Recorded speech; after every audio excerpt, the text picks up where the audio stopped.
Jah, peab tunnistama, et ma ei oska igasuguseid animatsioone teha õpetajate videotega. Ma ei oska droonidega selliseid asju teha, aga mul on 20 aastat kogemust inimeste õpetamisel. Ja sellega ma kõigest tahan näidata, mida Transpordiamet tahab näha harjutuste sooritamisel. Selle harjutuse nimi on ohutu parkimine veosel peale laadimiseks. Nii, see on siis rampakoht ja see on siis harjutuse algus. Harjutuse alguses anname signaali piip ja läheb. Tulete niimoodi, selle harjutusega saavad kõik ilusti hakkama, sellega probleeme ei ole ja videot ma teen ainuüksi selleks, et te mõistaksite, et millega peab see harjutus lõppema, et kuidas võib lugeda, et harjutus on sooritatud.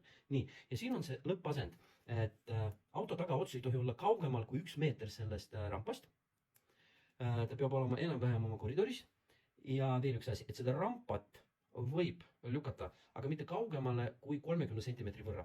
Ühesõnaga, kui te kahtlete, kui palju teil ruumi siin on, kaamerat ei ole, et te peatate autot, fikseerite ta paigale käsipiduriga, tulete autost välja, vaatate, palju siin ruumi on. Kui ruumi on piisavalt vähe, ehk siis alla 1 meetri, tulete autosse tagasi, piip, annate signaali, see tähendab seda, et harjutus on lõppenud. Või siis, kui avastate, et siin on rohkem kui 1 meeter ruumi, tagurdate nii palju, kui peate vajalikuks. Ja kui arvate, et harjutus on sellega lõppenud, annate signaali piip.